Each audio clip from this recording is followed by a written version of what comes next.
Donc, voilà, ce sont les radios privées qui ont rendu possible, en témoignant, en rendant compte bureau par bureau. D'ailleurs, c'est devenu une tradition démocratique chez nous. Et c'est le rôle de la presse. Hein? C'est un grand rôle. Mais c'est son rôle. Ils ne l'avaient pas fait parce qu'ils étaient contre Diouf. Et ils ont fait ce même travail. Ce n'est pas parce qu'ils étaient contre Ouad ou ils étaient avec Macky Sall. Mais ils l'ont fait pour la démocratie sénégalaise. Mais en retour, qu'est-ce que notre État fait pour que cette presse soit un pilier vraiment essentiel de notre démocratie? Il n'y a même pas aujourd'hui de cadre juridique.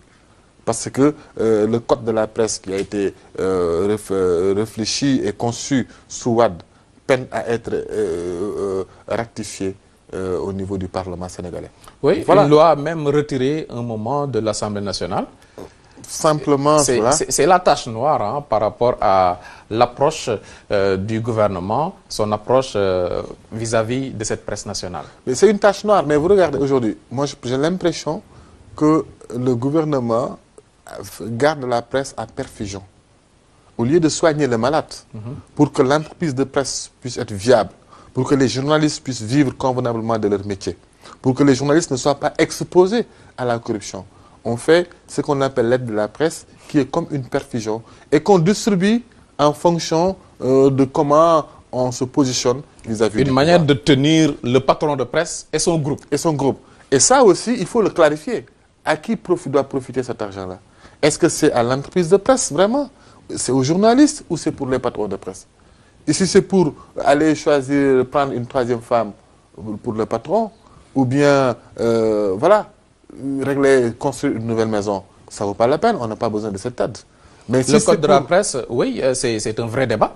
Il faut matérialiser ce code de la presse. Mais est-ce que globalement, au-delà de ce code, est-ce que lors de la marche, les journalistes ont posé les vraies questions? Vous savez, il y a des questions qui sont posées qui me semblent importantes. Parce que quand même, aujourd'hui, poser des débats sur la gestion de la maison de la presse, c'est important.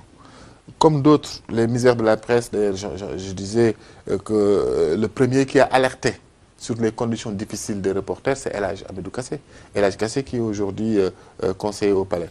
C'est lui qui avait écrit vers les années 2002-2003 les misères de la presse. Et jusqu'à présent, si vous lisez cet essai, rien n'a changé. Donc c'est important d'alerter. Mais, compte tenu du problème structurel de la presse sénégalaise, ces questions deviennent anecdotiques. Moi, je pense qu'il s'agit de voir qu'est-ce qu'est devenu notre presse et comment faire pour que l'entreprise de presse soit viable. Comment faire pour que les journalistes puissent être indépendants. Et pour ça, il faut qu'ils jouissent de leur travail en tant qu'auteurs. Il y a Ibou Fall des Petites Tirailleurs qui a fait d'excellentes propositions en ce sens en disant que tout le contenu qu'il y a sur les smartphones, c'est le travail des journalistes. Tout le contenu qu'il y a sur Facebook, sur tout ça, l'étude, c'est le travail des journalistes. Et tout le monde l'utilise et personne ne se soucie de celui qui produit l'info. Si on commençait aujourd'hui par taxer, mettre une taxe sur les smartphones qui va être reversée dans l'entreprise de presse pour que les journalistes puissent être bien payés, pour que, c'est un début de solution. Ensuite, donc il y a d'autres questions structurelles qui ne sont pas occultées, mais qu'il faut vraiment prendre en compte. Je ne veux pas balayer d'un revers de main tout ce qui a été dit pendant la marche, mais aussi il faut aller plus loin, il faut comprendre que le problème est structurel. Ce n'est pas juste des petits problèmes comme ça. Il faut assainir le milieu. Il faut assainir le milieu, il faut repenser les milieux. Parce qu'aujourd'hui, l'apport des réseaux sociaux, aujourd'hui, les sites d'information, ce qui se passe dans les sites d'information, il faut le repenser. Il faut l'intégrer complètement. Je vois les Ibrahim Lissa Faye qui font l'organisation des sites, etc. Eux, ils essaient de s'organiser à leur manière. Mais il faut que tout ça soit repensé de manière consensuelle. Et je pense que le Code de la presse avait fait un excellent travail d'ailleurs en ce sens. Parce que même la carte de presse, qui écrit, qui est journaliste? Parce qu'il faut faire attention. La presse est un pilier de la démocratie, mais la presse aussi peut un jour faire effondrer une démocratie. Parce que c'est dans la presse qu'on peut aussi cette culte de la haine. Si vous regardez sur les réseaux... Un journaliste irresponsable est une bombe à retardement. C'est une bombe à retardement. Vous avez lâché le mot. C'est une presse irresponsable. Et dans un pays, il y a toujours des dossiers sensibles. Il y a toujours des dossiers sensibles. Oui, ça, on n'en disconvient pas. Mais quand même, le journaliste doit faire son travail. Le journaliste doit faire son travail.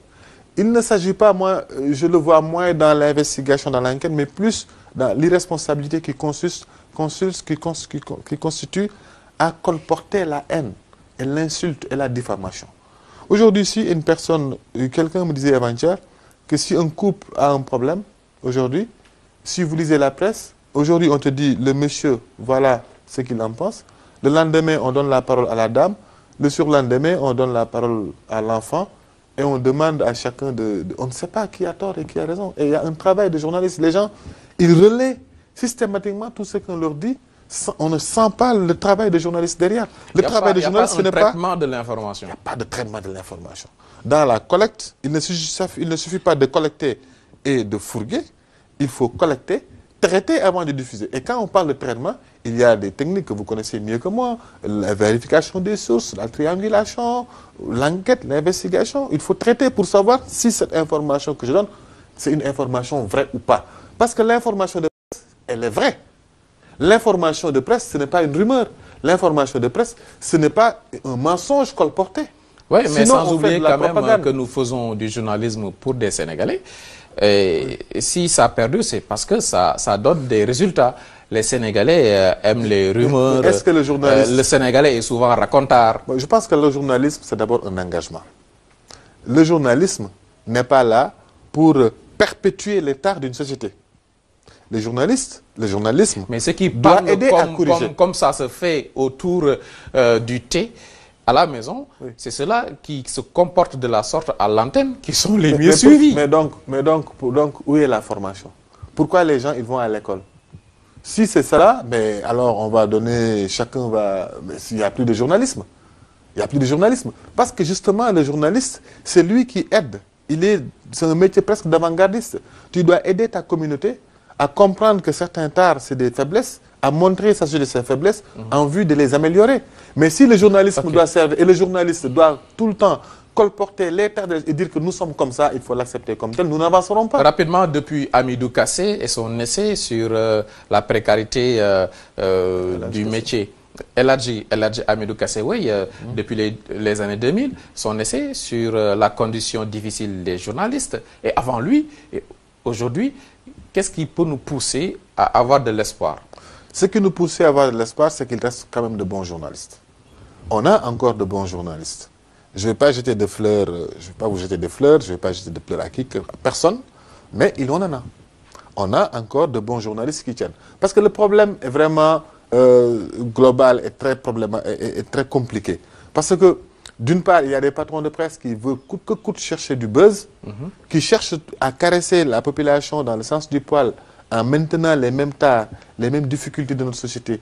Tu vois, quitte même à publier des mensonges, à publier de l'émotion, à mettre le meurtre à la une, à mettre le sang à la une, tu vois, à prendre des antivaleurs pour des valeurs. Si vous regardez comment le para-religieux fait irruption dans notre presse, ça, c'est entretenu par le patron de presse parce qu'il veut juste faire de l'audience. Oui, du sexe, du sang et du sensationnel pour vendre. Ça, c'est de un. Mais, à côté de ça, il y a des journalistes qui le font. Parce que aussi, la faute, ce n'est pas qu'aux journalistes qui n'ont pas de formation. Si ce n'était que, ce serait compréhensible. Mais il y a des journalistes qui ont fait les grandes écoles de journalisme, qui sortent de ces écoles, mais eux aussi, pour avoir le buzz, ils sont prêts à tout. Et souvent, c'est pire. Venant d'eux, c'est pire parce qu'ils le font en connaissance de cause. Eux, ils sont coupables. Eux, ils ne sont pas des victimes du système. Eux, c'est eux qui tiennent les piliers de ce système. Mais Fadel Barro, est-ce qu'il ne faut pas s'inquiéter quand on voit que beaucoup de voix autorisées au milieu de la presse se retirent? Ces voix ne veulent plus se mêler au tohu-bohu. Il y a deux choses. Il y a des voix qui sont allées renforcer le pouvoir. Il y a beaucoup de journalistes aujourd'hui qui sont du côté du pouvoir. C'est leur choix, je ne les juge pas. Il y a d'autres qui finalement se sont désengagés. Parce que c'est ça, le problème, peut-être que ça les déborde, ou bien parce qu'ils sont dégoûtés, ils se sont retirés. Il y a d'autres qui ont décidé d'aller dans les ONG et d'en faire autre chose que dans le métier. Mais tout ça montre que, parce que la presse n'est pas assez solide pour maintenir ses cadres. Ça, c'est un fait. Et l'autre fait, c'est aussi un désengagement. C'est un désengagement qui est dommage, qui est vraiment dommage. Parce qu'à ce rythme-là, Oui, de moins en moins, on entend les Mamadou Koumé, Abdoulaye Ndiaga Sylla, Ibrahima Bakhoum. C'est... Pourtant, ils sont encore dans le milieu de la presse. Les Babacar Touré. Ils sont encore actifs. Oui, mais lui, il est même au niveau de... Il est une institution. Mais en fait, oui, ils sont là, mais quand même. Mais pas chercher là. Ils ne veulent pas que leur argument soit mêlé à ce qui se passe, disons. Mais moi, je pense que ça, c'est moins problématique. Parce que quand même, ils sont là depuis les indépendances. C'est même bien les grands laisses, tu vois, qui ont formé. Eux, ils ont fait leur travail de formation. Ils ont été les piliers de la presse. Ensuite, avec l'âge, ils ont formé beaucoup de journalistes. Mais où est la relève? Si aujourd'hui, on a encore besoin d'eux, c'est qu'il y a problème. L'autre grand problème, à mon avis, c'est que la jeune génération n'a pas assumé pleinement sa responsabilité. On a laissé là, je vois Diatou Cissé, je vois Boubacar Domingo Mané qui se battent, tu vois, pour qu'il y ait toujours ça. Mais il faut prendre la place. Notre génération à nous. Il faut des relèves au Mamles Camara. Il faut des relèves à Mamles Camara et autres. Et ça, c'est aussi de votre responsabilité. Oui, et notre responsabilité. La presse qui a marché, la presse qui n'aime pas trop qu'on parle d'elle, mais quand même la presse qui fait partie de l'actualité cette semaine. Mais incontestablement, encore une fois, c'est Thierno Alassane Sall, la personnalité de la semaine. Vous êtes d'accord? L'homme de la semaine. Je ne suis pas sur les personnes. Mais disons, l'acte qu'il a posé, c'est l'acte de la semaine. En tout cas, pour avoir refusé ce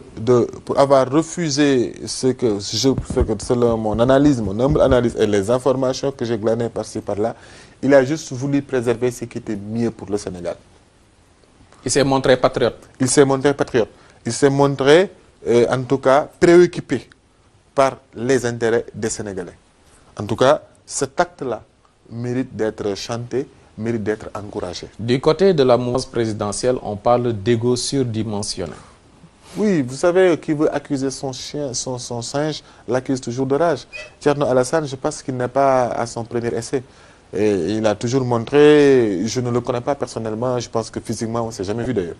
Mais pour quelqu'un qui observe quand même l'espace public sénégalais, c'est quelqu'un quand même qui à chaque fois a toujours montré qu'il a des principes. Qu'il a des principes. Ça, il faut au moins le lui reconnaître. Quand même oser poser un acte pareil, ça veut dire quoi? Ça veut dire qu'il fait partie de ceux-là qui traînent des casseroles.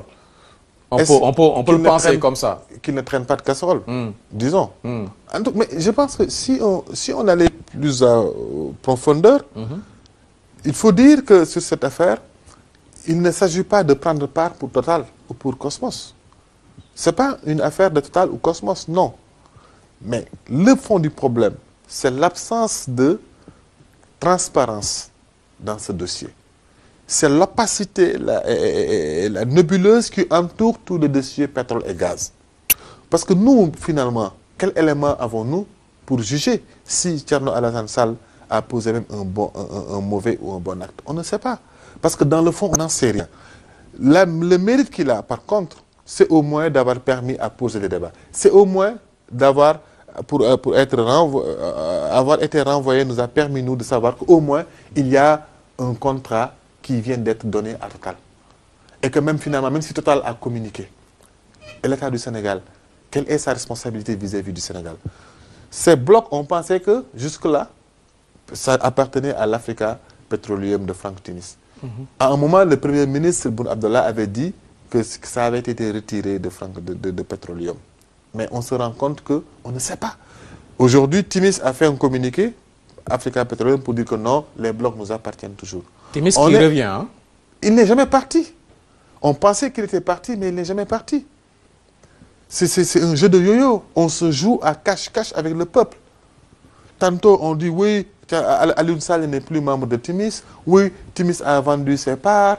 Après, Timis revient pour dire qu'il est là. C'est le même jeu de yo-yo. Alioune Sall qui démissionne qui dit qu'il ne va plus aller aux législatives. Après, il revient, comme il l'avait fait quand il s'agissait, n'est-ce pas, des maires du Sénégal. Je ne veux plus être candidat. Finalement, je suis candidat. On ne pas encore une seule goutte de pétrole, mais quand même, l'odeur de ce pétrole ne sent pas bon. Non seulement ça ne sent pas bon, il y a de quoi avoir peur. Pourquoi? Parce que tous les pays qui ont vu leurs ressources devenir une malédiction au lieu d'être une bénédiction, c'est le fait de l'absence de transparence. c'est le fait qu'il y a beaucoup de corruption parce que le dossier n'est pas transparent, on ne communique pas avec les gens, on ne sait pas de quoi il s'agit. C'est ça qui engendre les guerres. C'est ça qui engendre les violences. C'est ça qui fait que des multinationales peuvent manipuler des pans entiers d'une société qu'ils prennent les armes pour qu'ils continuent à exploiter. Ce qui se passe aujourd'hui avec Petroleum et Total, qui vont se battre pour garder le Rufisque, les blocs de Rufisque, on ne sait pas quels seront les dégâts collatéraux. Parce que simplement, l'État du Sénégal n'a pas joué transparent. Mais de toute façon, en tout état de cause, moi, ce qui me donne espoir dans cette odeur du pétrole, c'est que les citoyens sénégalais sont en train de se mobiliser. Aujourd'hui, il y a un collectif citoyen qui est en train de voir le jour pour le rapatriement du pétrole volé. Ils sont en train de poser des actes forts, ils ont déposé des plaintes. Il y a du pétrole pas clair. Et moi, j'aime bien cet adage, c'est un jeune Diop que j'ai rencontré à Kaolack qui me l'a dit avant-hier. Il dit « Lumu jaral addu kalpe, limu jaral addu kalpe, beaucoup jarale borom kalpe, kalpe du dem ». Ça veut dire qu'aujourd'hui, si tu veux prendre mon argent, l'énergie que tu mettras pour prendre mon argent, si je déploie la même énergie pour conserver mon argent, l'argent ne partira pas. Alors, l'énergie et l'ingéniosité qu'ils sont en train de développer pour que le pétrole nous échappe, tant au niveau des multinationales que l'État du Sénégal coupable d'absence de communication et de discours clairs sur ça. Tant que l'énergie qu'ils vont déployer, nous les citoyens, si on s'organise de la sorte, le pétrole reviendra aux Sénégalais. C'est une nouvelle coalition. C'est une coalition qui est en train de voir le jour, citoyenne, qui ne reconnaît pas les appartenances politiques, qui ne regarde que des individus qui sont en train de s'organiser pour qu'au moins sur ces dossiers qu'il y ait de transparence, pour que les Sénégalais ne soient pas lésés. Et ce combat... Autour des ressources extractives. De manière générale. Mais pour l'instant, nous mettons le focus sur le pétrole et le gaz. Après, on s'occupera du zircon. Mais d'abord, quand même, il y a au moins l'ITIE, l'ITIE Sénégal qui est là. Il y a également l'entité mise sur pied par le président de la République pour la gestion du pétrole. Oui, il y a ces instances, non? Oui. Ils n'ont qu'à faire bien leur travail. Ils ne le font pas bien. En tout cas, nous, on ne le sent pas. Ils n'ont qu'à bien faire le travail, ça ne nous empêchera pas, nous, en tant que citoyens sénégalais, de nous mobiliser, de nous organiser pour que l'ITIE, l'État du Sénégal, Cospetrogaz, etc., qu'ils fassent mieux leur travail. C'est tout simplement ça. Et des dossiers comme celui-là de Thierno Alassane Sall, il faut préciser quand même... Ça doit servir à quelque chose quand même. Oui, je pense que... La démission ou... je disais que Thierno Alassane... Le limogeage de Thierno Alassane Sall, ça doit servir à quelque chose. Je veux d'abord, avant de venir là, je voulais dire que si l'ITIE ou Petrogaz ou l'État du Sénégal font bien leur travail, ils seront nos alliés. Si Macky Sall est sincèrement engagé à qu'il y ait de la transparence sur ce dossier comme il le clame partout, il sera notre allié en tant que citoyen. Mais si c'est le contraire, ils nous trouveront sur le chemin. Ça, c'est un. Quant à Thierno Alassane Sall, je dis, c'est à lui de prendre toute sa responsabilité. C'est à lui d'éclairer les Sénégalais sur les raisons qui lui ont posé à poser cet acte qui lui a valu sa jusque-là, en tout cas, pas de reproche par rapport à son travail. Oui. Il y a même le directeur de la Sénélec, Matar Cissé, qui le félicite, qui dit qu'il a fait un excellent travail à la tête du ministère de l'Énergie. Ce qui est une bonne chose. Ça ne fait qu'encourager encore davantage, mais il faut dépersonnaliser le débat et dire que Thierno Alassane Sall, il doit expliquer aux Sénégalais les véritables raisons, les véritables motifs, pourquoi il a choisi ce Cosmos sur Total, parce que jusque-là, nous n'avons que des présomptions, d'après les infos que nous avons glanées par-ci, par-là. Il doit mieux éclairer les Sénégalais pour que les Sénégalais, en retour, des gens comme nous, puissions nous organiser pour servir de bouclier. Pour que des gens comme lui, comme nous l'avions fait d'ailleurs avec Sonko, pour que des gens comme lui qui pensent que, sincèrement, pour l'intérêt du Sénégal, on peut perdre son boulot, que les Sénégalais puissent s'organiser et les protéger. Dans les cas d'Ousmane Sonko, de Nafingam Keïta, ça n'a rien donné. Oui, mais au moins les gens étaient là. Vous savez, à l'échelle de l'histoire, il ne faut pas juger sur 3 mois, sur 4 mois, sur 5 ans. C'est absolument rien. Les gens sont en train de se battre. Il y aura des élections, les gens continueront de se battre. Et même après les élections, ils continueront de se battre. C'est ça qui est important. La presse, le pétrole. Donc nous ne voulons pas de radio des 1000 collines au Sénégal. Non. Et nous alertons, nous ne voulons pas également de pétrole qui sera source de nos malheurs comme un peu partout en Afrique. Ouais. Et nous nous organisons pour heureusement pour le Sénégal, il y a la possibilité de dialoguer de tout ça. Il faut dialoguer, oui, c'est important de dialoguer, mais aussi il faut que ce soit transparent. Fadel Barro, retour après la publicité.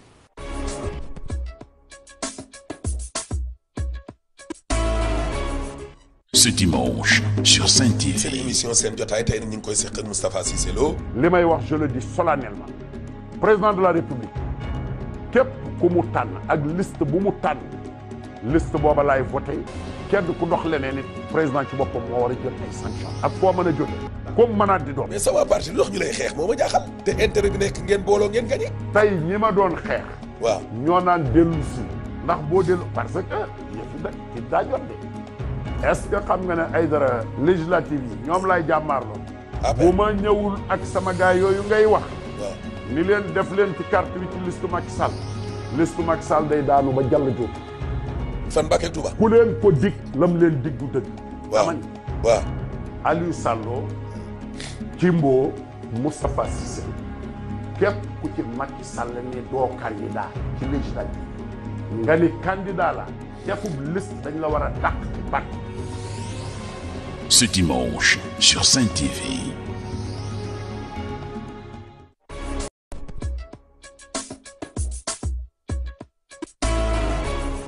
Merci de rester avec nous. Fadel Barro sur ce plateau de Toute la Vérité.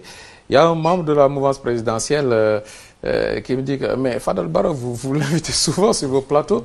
Il parle au nom de qui et pour qui? Je parle au nom des Sénégalais et je parle au nom d'une association qui s'appelle Y'en a marre. Mais il faut dire à ce membre du gouvernement, de la mouvance présidentielle, que quand Macky Sall partait voir Y'en a marre à son siège au Parcelles Assainies, il était allé le voir au nom de qui? S'il demande, si la Macky Sall lui répond à cette question, moi je serais beaucoup plus à l'aise de lui répondre à cette question aussi. Il faut que les gens arrêtent. L'actualité est politique, comme toujours au Sénégal. Manko Taxawu Sénégal, une coalition avec Abdoulaye Wade, Idrissa Seck, Khalifa Sall. Mais on note surtout les arrivées de Mansour Sy Djamil, de Modou Diagne Fada, aux côtés des Mamadou Diop Decroix, Mamadou Lamine Diallo. Une coalition qui fait parler. Avec raison, non? Oui, ben, ouais, là, c'est vrai que vous m'avez invité en tant que journaliste, donc je peux vous permettre des analyses, quoi. Moi, je pense que, pour qui observe quand même, les Sénégalais, l'opposition sénégalaise a quelque chose de formidable. C'est qu'elle sait toujours se recomposer, tu vois, se réorganiser, se recomposer en fonction... malheureusement, ils le font toujours pour le pire, pour se battre. Pour une fois, cette fois-ci, ils ont décidé d'aller ensemble. Il faut voir ce que cela va donner jusqu'au bout. Parce que quand même, on a toujours en souvenir ce qui s'est passé, l'arrivée de... Quand Wade est arrivé au pouvoir, la recomposition, la classe politique qui est partie de CPC, CPC, LDG10, CPC, finalement CPA, et ensuite CPA est parti aux élections, dispersé en 2007, ils ont perdu l'élection. Après ça, on a observé aussi, tout de suite est né le Front Siggil Sénégal, parce qu'ils avaient dit que le fichier électoral n'était pas transparent. Donc, le fichier Front Siggil Sénégal, le Front Siggil Sénégal a finalement donné Benno Siggil Sénégal pour qu'au bout du compte, ils sont partis aux élections présidentielles en rang dispersé. Ça veut dire que l'opposition sénégalaise est toujours capable de se réunir pour le pire, s'il s'agit d'aller au combat, mais pour le meilleur, pour aller à des élections, ils partent dispersés. Cette fois-ci, il y a eu Manko, et ce même Manko a décidé d'aller à des élections en rang uni, même s'il y a quand même quelques défections. Sonko fait partie de Manko, il ne fait pas partie de cette liste, tout comme Abdoumbaye, tu vois, et d'autres forces citoyennes. Donc voilà, mais au moins je pense que le groupe est préservé. Il faut voir ce que cela va donner. Ça c'est un. Deuxièmement, il faut aussi dire que moi je fais personnellement attention à ces alliances quand même contre nature. On salue pour qui et on salue pourquoi? Ils l'ont dit, hein. En tout cas, par rapport à leur communiqué, ils ont dit pour qui ils s'allient et pourquoi. Pour qui? Pour eux-mêmes, d'abord, il y a Wade, et visiblement, ils veulent mettre Khalifa Sall comme tête de liste nationale. Pourquoi? Pour les législatives, pour imposer la cohabitation au régime de Macky Sall. Oui. Au moins, ils sont clairs dans les objectifs. Oui, mais ouais, je ne peux pas vraiment rentrer dans leur dynamique, je ne peux pas... voilà. Ce que je veux dire, c'est très simple. C'est-à-dire qu'aujourd'hui, les gens, ils s'allient pour créer une cohabitation.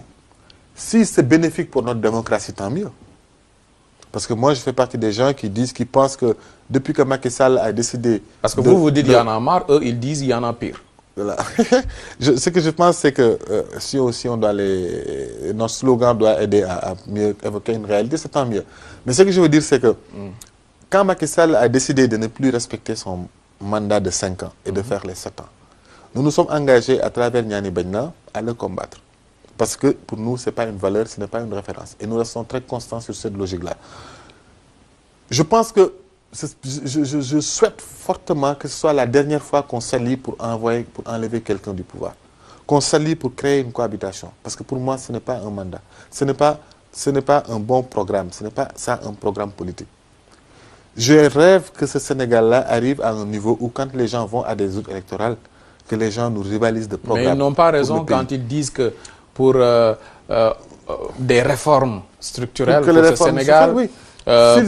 Pour que ce Sénégal ne soit pas accaparé par une famille, ce sont les leaders de l'opposition qui parlent de dérives. Pour faire face à ces dérives, il faudrait d'abord imposer sa présence au niveau de l'Assemblée nationale. Moi, je pense qu'il faut éviter une Assemblée nationale majorité comment on dit, majorité mécanique.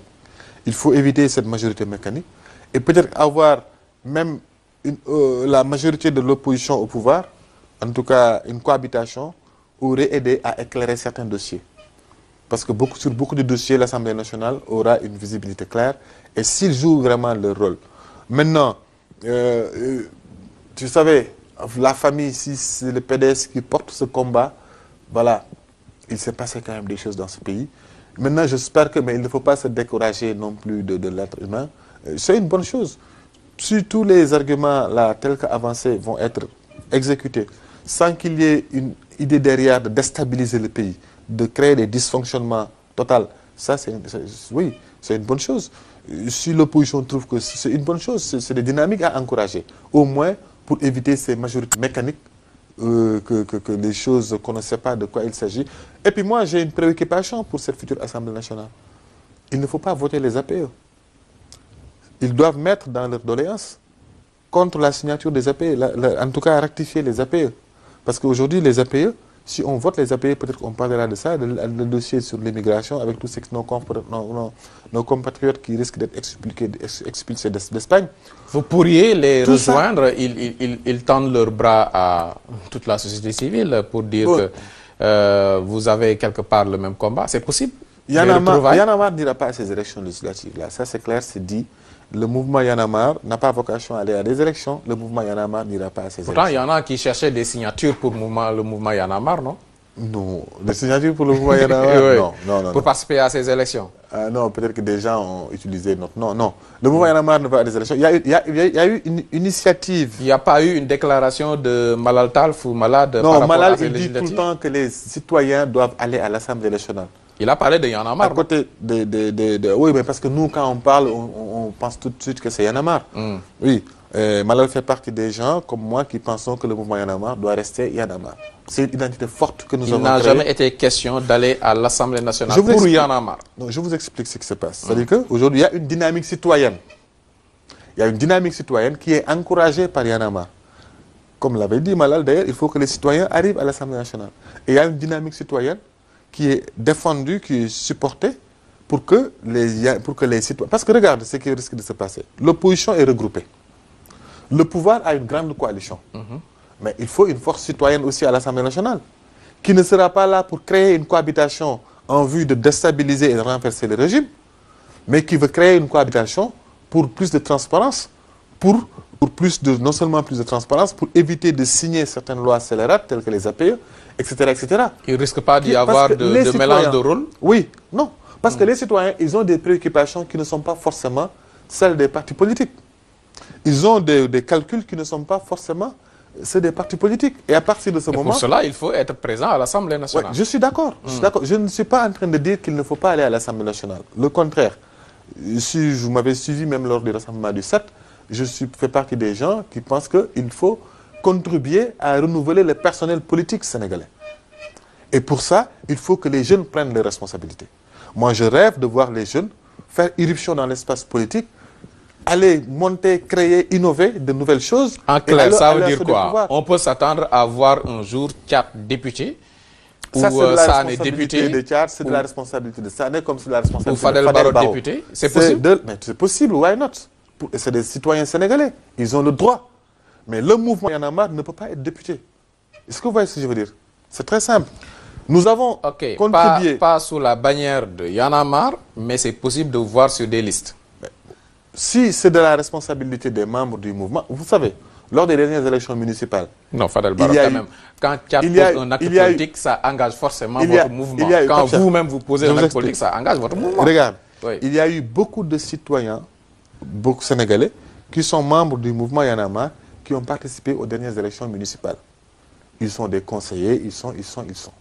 Et je veux dire, est-ce qu'aujourd'hui, on peut dire définitivement, Tchad, Kilifeu, Fou Malade, Fadel Barro, Aliou Sané, ou Simon, ou Mademba, ou Massamba, parce qu'ils sont membres de Y en a marre, ils ne doivent en aucun cas et en jamais prendre des responsabilités. Il ne s'agit pas De de, façon, on de ne peut pas dire droit ça. ou d'avoir le Je vous droit ou explique non. les choses. Il s'agit Regarde. d'un engagement à clarifier. Oui. Est-ce que vous êtes dans la logique d'y aller ou pas? Pour De le dire de élections- manière claire. Regarde, je vous dis clairement qu'il y a une dynamique citoyenne qui porte le nom de Ifana. D'ailleurs, les gens ont beaucoup spéculé sur ça sans comprendre de quoi il s'agit. Je ne voulais pas en parler parce que ce n'est pas lancé, c'est un laboratoire. Ifana, oui. Voilà, je veux dire, c'est un laboratoire qui est là, qui veut aider les citoyens qui n'ont jamais fait de la politique, qui ne se sentent pas à l'aise dans les classes, dans les regroupements politiques aujourd'hui tels que nous avons dans l'opposition et au niveau du pouvoir, qui veulent contribuer à renouveler le personnel politique, mais qui doit partir sur des valeurs. Et sur ces valeurs-là, parce que ça ne sert à rien de devenir un individu, mais il faut créer un ensemble de valeurs, des principes fondamentaux. Mais ça aussi, ce n'est pas C'est le flou travail tout d'une ça. seule personne. Vous parliez Regarde. de manque de transparence autour du dossier du pétrole au Sénégal. Ouais. Là, vous manquez de transparence. Non, mais Pape Cheikh, C'est en pas quoi- flou, ça? En quoi? Non.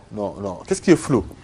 Je vous explique clairement que le mouvement Y en a marre, en tant qu'entité Y en a marre, il n'ira pas à des élections. Parce que Y en a marre ne peut pas avoir une liste. Mais tout membre de Y en a Regarde, marre peut y est aller. libre de faire ce qu'il veut. Voilà, c'est tout ce que je veux te dire. Ça n'engage pas le mouvement. Ça n'engage pas le mouvement, ça c'est Ok. un. Et je dis qu'il y a une dynamique qui s'appelle Ifanang, que les gens ont essayé de diaboliser et de dire ce qu'ils veulent, sans que ce soit lancé d'ailleurs jusqu'à présent, et qui est en train d'être, qui travaille, qui est en laboratoire, et qui ne sait même pas sûr que s'il va à des élections ou pas, mais qui veut encourager tous ceux qui ont envie d'aller à des assemblées et qui ne veulent pas se retrouver dans des partis politiques à y aller.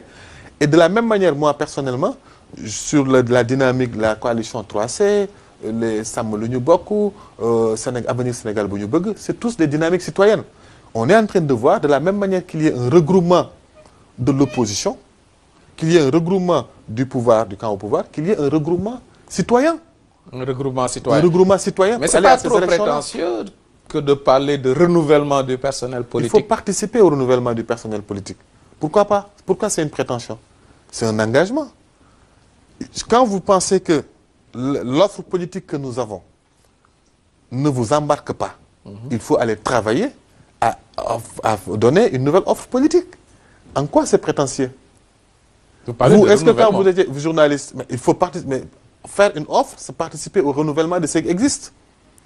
Quand vous êtes journaliste, vous décidez de ne pas faire comme le faisaient les journalistes et de garder votre propre identité. Est-ce que c'est prétentieux de votre part? Il faut forcément faire du Mamadou Ibra ou du Mamles ou du Ngandiaye. Est-ce que c'est prétentieux de votre part d'être toi-même? D'être C'est vous-même? pas la même chose. Non, c'est la même Là, chose. c'est... C'est la même chose. Toi Nous que sommes j'ai une mis jeunesse. Moi, je veux que les jeunesses sénégalaises et les jeunesses africaines, c'est au-delà du Sénégal, c'est l'Afrique. Moi, j'ai envie de voir les jeunesses africaines s'émanciper. Refuser les cloisonnements. Qu'ils prennent les responsabilités. Qu'ils avancent. Qu'ils portent les combats d'avenir. Mais ce combat-là doit aller à tous les niveaux. Nous l'avons fait au plan citoyen Oui, de la cette plus belle jeunesse manière. a le droit Voilà. de poser ce combat. De poser Mais ce de combat. là à parler de renouvellement d'un personnel Mais politique, regarde, c'est pas aller trop loin. si nous avons la même classe politique depuis l'indépendance, si nous avons la même manière de faire de la politique depuis les indépendances, si nous avons la même manière d'organiser même les meetings politiques depuis les indépendances, si nous avons la même manière de recrutement et même d'organisation dans l'appareil parti politique. C'est ce même système qui a permis l'existence de Y'en a marre. Parce que ce système ne marchait pas. Parce que justement, le parti politique, l'organisation parti politique a montré ses échecs et ses faiblesses, a échoué sur beaucoup de points de porter le combat de développement et le combat de la démocratie, et même pas que les partis politiques, et aussi les organisations syndicales, que Y'en a marre voit le jour. Dans une république où tout fonctionne normalement, Y'en a marre n'existerait pas. C'est parce qu'il y a un échec dans le système que des mouvements comme Y'en a marre puissent exister. Et de la même manière qu'il faut, je pense, aujourd'hui, qu'on ait cette irruption des jeunes dans l'espace politique. On n'a plus le droit, face même aux enjeux. On n'a pas parlé de... Parlons un peu de l'immigration, s'il vous plaît. C'est-à-dire qu'aujourd'hui, les jeunes qui sont en train de prendre la mer, regarde le nombre de jeunes qui meurent en mer. Regarde le nombre de jeunes qui meurent dans le désert, qui partent, cette saignée-là. Mais ce sont des jeunes qui meurent. Et ces jeunes-là, la pensée, même si Marine Le Pen n'arrive pas au pouvoir, la pensée politique européenne s'est déjà radicalisée. Les idées de Marine Le Pen sont déjà au pouvoir. L'Union européenne est en train de tout faire pour bloquer les immigrés. Mais l'Allemagne, quand même, l'Allemagne d'Angela Merkel, est-ce que vous n'exagérez pas par rapport au dossier de l'Allemagne? L'Allemagne, ce n'est pas la France, ce n'est pas l'Italie, ce n'est pas la même politique. L'Allemagne fait partie de l'Union européenne. Attention. Avec une différence quand même dans l'approche. Non, mais même différence dans l'approche, la politique de l'Union européenne, c'est la politique de l'Union européenne. Et un des grands contributeurs de cette Union européenne, c'est l'Allemagne. Il ne faut pas l'oublier. Et aujourd'hui, l'Union européenne est allée jusqu'à signer avec des milices en Libye pour arrêter les immigrés. Quand vous voyez en Libye des gens prendre en otage des jeunes sénégalais et leur demandent d'appeler leur famille pour donner de l'argent pour qu'ils les sortent, ils les gardent, s'ils ne veulent pas qu'ils les gardent en prison ou qu'ils les rapatrient, ou même qu'ils les tuent. Parce que c'est encouragé d'une part par la politique de l'Union européenne sur l'immigration. Ces jeunes-là, de toute façon, ils sont en train de revenir et ils reviennent. Parce que l'Europe est en train de se barricader. Ils vont revenir chez nous. Qu'est-ce qu'ils vont faire? Et en même temps, l'Union européenne nous impose de signer les APE. Et quand vous signez les APE, c'est que la possibilité de développer une entreprise chez nous sera extrêmement difficile. Même ceux qui sont dans l'auto-emploi, même ceux qui créent de petites fermes pour faire de l'agrobusiness, ce sera plus possible. Quand vous voyez certaines multinationales déjà arrivées comme Auchan, etc., c'est parce qu'ils savent que si une fois les APE sont signés, ce marché sera le marché européen. Donc nous, on va continuer à consommer, à subir. Auchan, Cetidia, c'est la même chose. Ils sont tous des étrangers. Mais regarde, mais il faut bien connaître le dossier des APE. C'est-à-dire qu'une fois que les APE sont signés, le marché africain n'existera plus. Ce sera un marché européen parce qu'ils vont nous inonder. Ils viendront nous concurrencer ici même. Et donc, du coup, comment nos jeunes vont trouver, où est-ce qu'ils vont trouver de l'emploi? Et ils ne pourront plus partir. Moi, je dis qu'il faut se positionner sur ces questions-là pour les 30-20 ans à venir. Et pour que justement ces jeunes-là, qui pensent que la politique peut être autrement, différemment, s'engager différemment. Je veux dire, il faut qu'ils commencent à prendre les responsabilités en politique. Et un homme politique n'est pas assez intelligent, assez outillé pour parler des APE, pour alerter sur le danger des APE. Il faudra nécessairement une nouvelle génération pour ça. Regarde. Moi, quand j'ai décidé d'aller m'engager à Y'en a marre, je ne voyais pas quelqu'un qui portait Y'en a marre dans l'espace public. C'est pourquoi je me suis engagé et j'ai fait Y'en a marre. Est-ce que vous voyez ce que je veux dire? Ça ne veut pas dire que sur tout le Sénégal, il n'y avait personne d'important pour dire Y'en a marre. Ça ne veut pas dire ça. Ensuite, pourquoi je vais déléguer ce que je pense et ce que je sais faire? Pourquoi? Parce que quelqu'un le dit, forcément, il ne faut plus le dire. Et dans ce pays, quand même, nous avons des expériences. Abdoulaye Wade nous a fait tous rêver dans les années 2000. Et vous avez vu finalement ce que l'alternance a été au bout du compte, même s'il y a des points positifs.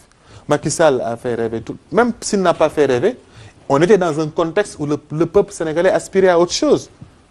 Le référendum a définitivement enterré ce rêve de voir un nouveau type de politicien qui dit ce qu'il fait et qui fait ce qu'il dit. Aujourd'hui, beaucoup de gens qui sont dans l'espace politique, ils avaient déjà pris des engagements par le passé. Qu'est-ce que ça a été une fois arrivé au pouvoir? À ce rythme-là, je dis que je ne dis pas qu'il faut des papes chers, mais je dis simplement, il faut que les jeunes prennent leurs responsabilités, qu'on arrête de déléguer. Yobante galgal tojur lamb, disent les Wolofs. Il faut que les gens arrêtent de déléguer, que les jeunes prennent. Et ça, pour moi, ce n'est pas qu'au plan politique, même au niveau de la presse. Moi, j'ai encouragé des gens comme Bougane, ce n'est pas parce que je suis à des médias. depuis le début de l'aventure, parce qu'il a des petits problèmes comme ça. Il faut assainir le milieu. Conséquences. Il faut assainir le milieu, il faut repenser le milieu. Parce qu'aujourd'hui, l'apport des réseaux sociaux, aujourd'hui, les sites d'information, ce qui se passe dans les sites d'information, il faut le repenser. Il faut l'intégrer complètement. Je vois les Ibrahim Lissa Faye qui font l'organisation des sites, etc. Eux, ils essaient de s'organiser à leur manière. Mais il faut que tout ça soit repensé de manière consensuelle. Et je pense que le Code de la presse avait fait un excellent travail d'ailleurs en ce sens. Parce que même la carte de presse, qui écrit, qui est journaliste. Parce qu'il faut faire attention. La presse est un pilier de la démocratie, mais la presse aussi peut un jour faire effondrer une démocratie. Parce que c'est dans la presse qu'on peut aussi cette culte de la haine. Si vous regardez sur les réseaux... Un journaliste irresponsable est une bombe à retardement. C'est une bombe à retardement. Vous avez lâché le mot. C'est une presse irresponsable. Et dans un pays, il y a toujours des dossiers sensibles. Il y a toujours des dossiers forcément. sensibles. Oui, ça, on n'en disconvient pas. Mais quand même, le journaliste doit faire son travail. Le journaliste doit faire son travail. Il ne s'agit pas, moi, je le vois moins dans l'investigation, dans l'enquête, mais plus dans l'irresponsabilité qui constitue à colporter la haine et l'insulte et la diffamation. Aujourd'hui, si une personne, quelqu'un me disait avant-hier, que si un couple a un problème, aujourd'hui, si vous lisez la presse, aujourd'hui on te dit, le monsieur, voilà ce qu'il en pense. Le lendemain, on donne la parole à la dame. Le surlendemain, on donne la parole à l'enfant. Et on demande à chacun on ne sait pas qui a tort et qui a raison. Et il y a un travail de journaliste. Les gens, ils relaient systématiquement tout ce qu'on leur dit. On ne sent pas le travail de journaliste derrière. Le travail de journaliste, ce n'est pas... Il n'y a pas de traitement de l'information. Il n'y a pas de traitement de l'information. Dans la collecte, il ne suffit pas de collecter et de fourguer. Il faut collecter, traiter avant de diffuser. Et quand on parle de traitement, il y a des techniques que vous connaissez mieux que moi. La vérification des sources, la triangulation, l'enquête, l'investigation. Il faut traiter pour savoir si cette information que je donne, c'est une information vraie ou pas. Parce que l'information de presse, elle est vraie. L'information de presse, ce n'est pas une rumeur. L'information de presse, ce n'est pas un mensonge colporté. Oui, mais sinon, sans oublier quand même propagande. que nous faisons du journalisme pour des Sénégalais. Et si ça a perdu, c'est parce que ça donne des résultats. Les Sénégalais aiment les rumeurs. Est-ce que le journaliste... le Sénégalais est souvent racontard. Je pense que le journalisme, c'est d'abord un engagement. Le journalisme n'est pas là pour perpétuer l'état d'une société. Le journalisme Mais ce qui doit parle aider à corriger. comme ça se fait autour du thé à la maison, c'est ceux-là qui se comportent de la sorte à l'antenne qui sont les mieux suivis. Mais donc, où est la formation? Pourquoi les gens ils vont à l'école? Si c'est cela, mais alors on va donner, chacun va... Mais il n'y a plus de journalisme. Il n'y a plus de journalisme. Parce que justement, le journaliste, c'est lui qui aide. C'est un métier presque d'avant-gardiste. Tu dois aider ta communauté à comprendre que certains tares, c'est des faiblesses, à montrer sa de ses faiblesses en vue de les améliorer. Mais si le journalisme doit servir, et le journaliste doit tout le temps colporter les tares et dire que nous sommes comme ça, il faut l'accepter comme tel, nous n'avancerons pas. Rapidement, depuis Hamidou Kassé et son essai sur la précarité du métier, Eladji Hamidou Kassé, oui, depuis les années 2000, son essai sur la condition difficile des journalistes, et avant lui, et aujourd'hui, qu'est-ce qui peut nous pousser à avoir de... C'est le fait qu'il y a beaucoup de corruption parce que le dossier n'est pas transparent, on ne communique pas avec les gens, on ne sait pas de quoi il s'agit. C'est ça qui engendre les guerres. C'est ça qui engendre les violences. C'est ça qui fait que des multinationales peuvent manipuler des pans entiers d'une société, qu'ils prennent les armes pour qu'ils continuent à exploiter. Ce qui se passe aujourd'hui avec Petroleum et Total, qui vont se battre pour garder les blocs de Rufisque, on ne sait pas quels seront les dégâts collatéraux. Parce que simplement, l'État du Sénégal n'a pas joué transparent. Mais de toute façon, en tout état de cause, moi, ce qui me donne espoir dans cette odeur du pétrole, c'est que les citoyens sénégalais sont en train de se mobiliser. Aujourd'hui, il y a un collectif citoyen qui est en train de voir le jour pour le rapatriement du pétrole volé. Et ils sont en train de poser des actes forts, ils ont déposé des plaintes. Il y a du pétrole pas clair. Et moi, j'aime bien cet adage, c'est un jeune Diop que j'ai rencontré à Kaolack qui me l'a dit avant-hier. Il dit, « Lumu jaral addu kalpe, limu jaral addu kalpe, beaucoup jarale borom kalpe, kalpe du dem. » Ça veut dire qu'aujourd'hui, si tu veux prendre mon argent l'énergie que tu mettras pour prendre mon argent, si je déploie la même énergie pour conserver mon argent, l'argent ne partira pas. Alors, l'énergie et l'ingéniosité qu'ils sont en train de développer pour que le pétrole nous échappe, tant au niveau des multinationales que l'État du Sénégal coupable d'absence de communication et de discours clairs sur ça. Tant que l'énergie qu'ils vont déployer, nous les citoyens, si on s'organise de la sorte, le pétrole reviendra aux Sénégalais. C'est une nouvelle coalition. C'est une coalition qui est en train de voir le jour, citoyenne, qui ne reconnaît pas les appartenances politiques, qui ne regarde que des individus qui sont en train de s'organiser pour qu'au moins sur ces dossiers qu'il y ait de transparence, pour que les Sénégalais ne soient pas lésés. Et ce combat... Autour des ressources extractives. De manière générale. Mais pour l'instant, nous mettons le focus sur le pétrole et le gaz. Après, on s'occupera du zircon. Mais d'abord, quand même, il y a au moins l'ITIE, l'ITIE Sénégal qui est là. Il y a également l'entité mise sur pied par le président de la République pour la gestion du pétrole. Oui, il y a ces instances, non? Oui. Ils n'ont qu'à faire bien leur travail. Ils ne le font pas bien. En tout cas, nous, on ne le sent pas. Ils n'ont qu'à bien faire le travail, ça ne nous empêchera pas, nous, en tant que citoyens sénégalais, de nous mobiliser, de nous organiser pour que l'ITIE, l'État du Sénégal, Cospetrogaz, etc., qu'ils fassent mieux leur travail. C'est tout simplement ça. Et des dossiers comme celui-là de Thierno Alassane Sall, il faut préciser quand même. Ça doit servir à quelque chose quand même. Oui, je pense que... La démission ou je disais que le limogeage de Thierno Alassane Sall, ça doit servir à quelque chose. Je veux d'abord, avant de venir là, je voulais dire que si l'ITIE ou Petrogaz ou l'État du Sénégal font bien leur travail, ils seront nos alliés. Si Macky Sall est sincèrement engagé à qu'il y ait de la transparence sur ce dossier comme il le clame partout, il sera notre allié en tant que citoyen. Mais si c'est le contraire, ils nous trouveront sur le chemin. Ça, c'est un. Quant à Thierno Alassane Sall, je dis, c'est à lui de prendre toute sa responsabilité. C'est à lui d'éclairer les Sénégalais sur les raisons qui lui ont posé à poser cet acte qui lui a valu sa jusque-là, en tout cas, pas de reproche par rapport à son travail. Oui. Il y a même le directeur de la Sénélec, Matar Cissé, qui le félicite, qui dit qu'il a fait un excellent travail à la tête du ministère de l'Énergie. Ce qui est une bonne chose.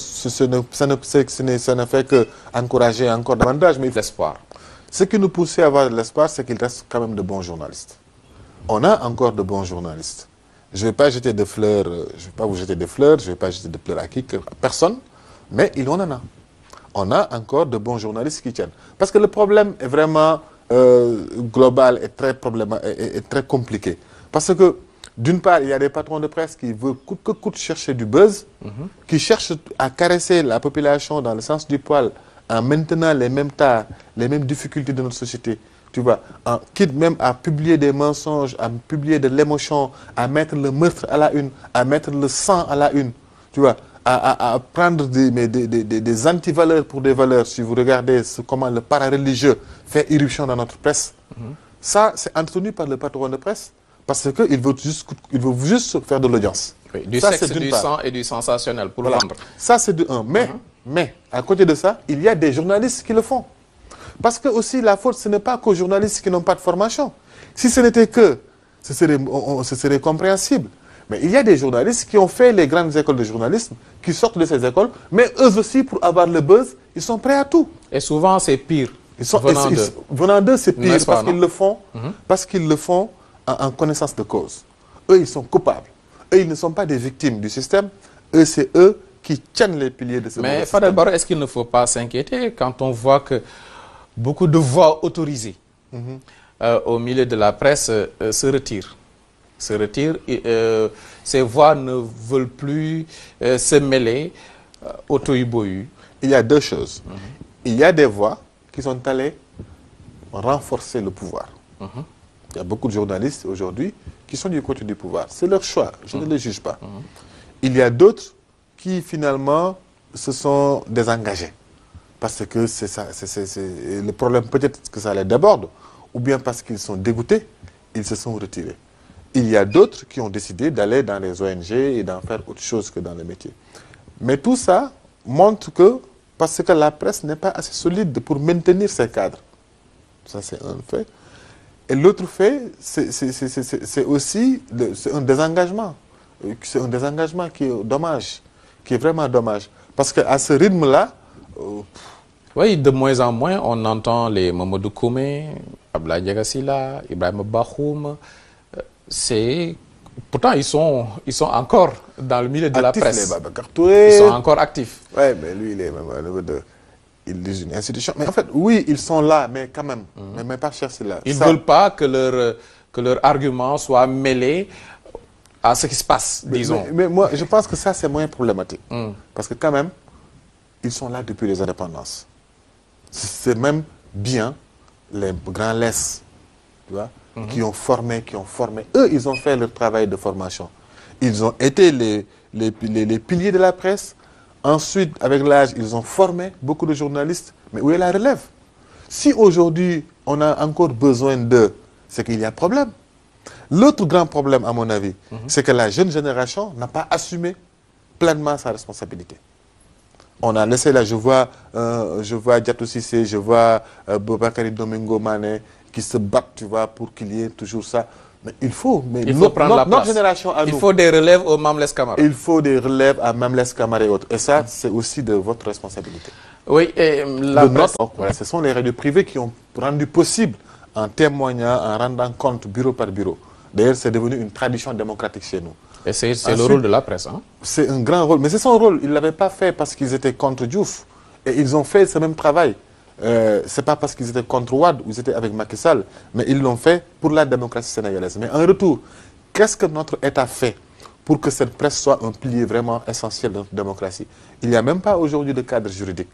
Parce que le code de la presse qui a été réfléchi et conçu sous Ouad peine à être rectifié au niveau du Parlement sénégalais.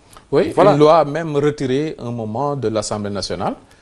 Simplement, c'est la tache noire hein, par rapport à l'approche du gouvernement, son approche vis-à-vis de cette presse nationale. C'est une tache noire, mais vous regardez aujourd'hui, moi j'ai l'impression que le gouvernement garde la presse à perfusion.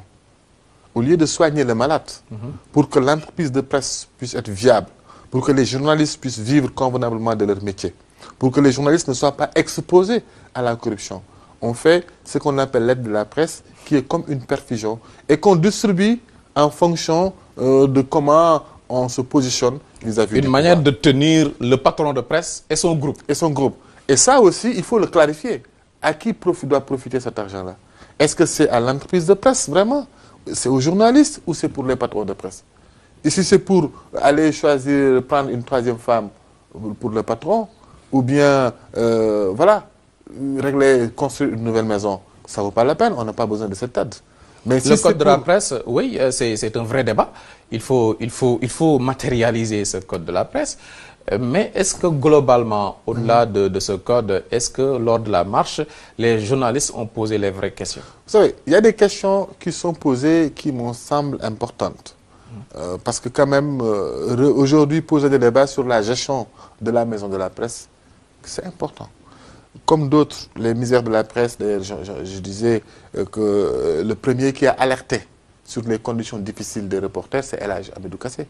El Hadj Kassé qui est aujourd'hui conseiller au palais.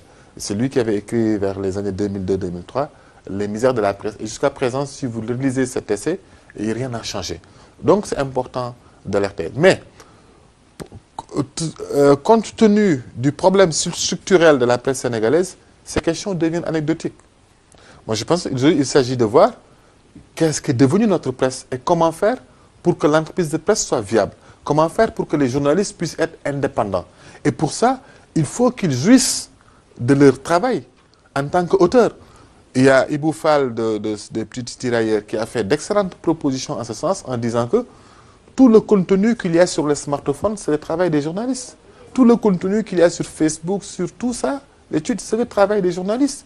Et tout le monde l'utilise et personne ne se soucie de celui qui produit l'info. Si on commençait aujourd'hui par taxer, mettre une taxe sur les smartphones qui va être reversée dans l'entreprise de presse pour que les journalistes puissent être bien payés, pour que, c'est un début de solution. Ensuite, donc il y a d'autres questions structurelles qui ne sont pas occultées, mais qu'il faut vraiment prendre en compte. Je ne veux pas balayer d'un revers de main tout ce qui a été dit pendant la marche, mais aussi il faut aller plus loin, il faut comprendre que le problème est structurelle. Ce n'est pas juste des responsabilités. La presse qui a marché, la presse qui n'aime pas trop qu'on parle d'elle, mais quand même la presse qui fait partie de l'actualité cette semaine. Mais incontestablement, encore une fois, c'est Thierno Alassane Sall, la personnalité de la semaine. Vous êtes d'accord? L'homme de la semaine. Je ne suis pas sur les personnes. Mais disons, l'acte qu'il a posé, c'est l'acte de la semaine. En tout cas, pour avoir refusé